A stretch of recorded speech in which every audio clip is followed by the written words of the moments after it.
অনেক কিছু পৃথিবীতে ধ্বংস হয়, কিন্তু ধ্বংসের মাঝেও কিছু শিক্ষা আছে। কি শিক্ষা আছে? এই যে আমরা দেখলাম মাইলস্টোন স্কুল অ্যান্ড কলেজের যে ধ্বংসটা হলো, এখানেও একটা শিক্ষা আছে।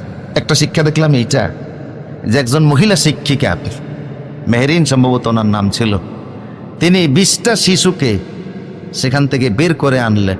দগ্ধ আগুনে পড়তেছে, টেনে টেনে সর্বোচ্চ আদর স্নেহ ভালোবাসা দিয়ে নিজের জীবনের মায়া ত্যাগ করে 20টা বাচ্চাকে তিনি বের করেছেন। এরপরে শেষ পর্যন্ত নিজেই অগ্নিদগ্ধ হয়ে মারা গেলেন। এখান থেকে একটা শিক্ষা আছে না নাই?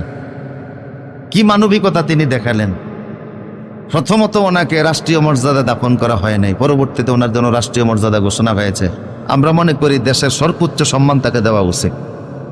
মালয়েশিয়ার প্রধানমন্ত্রীকে দেখলাম, তিনি তার ইনস্টাগ্রামে, তার ফেসবুক আইডিতে তিনি লিখেছেন যে এই বাংলাদেশের একজন বীরঙ্গনা নারী, যে একজন শিক্ষিকা, বাচ্চাদের জন্য তিনি যেটা দিয়েছেন, তিনি তার সাহসিকতার জন্য আজীবন পর্যন্ত অমর হয়ে থাকবেন। এখান থেকে একটা মেসেজ দেখেন যে শিক্ষকদের অনেক সময় ফেসবুকে কিছু জিনিস ভাইরাল হওয়ার কারণে নেগেটিভ বিষয় নিয়ে অনেক সমালোচনা হয়। পেশায় তো আমি নিজেও একজন শিক্ষক, কিন্তু শিক্ষকরা সন্তানদেরকে যে আদর স্নেহ ভালোবাসা দিয়ে ছাত্রদেরকে গড়ে তোলে, এই কৃতজ্ঞতাটা অনেকে কমই স্বীকার করে।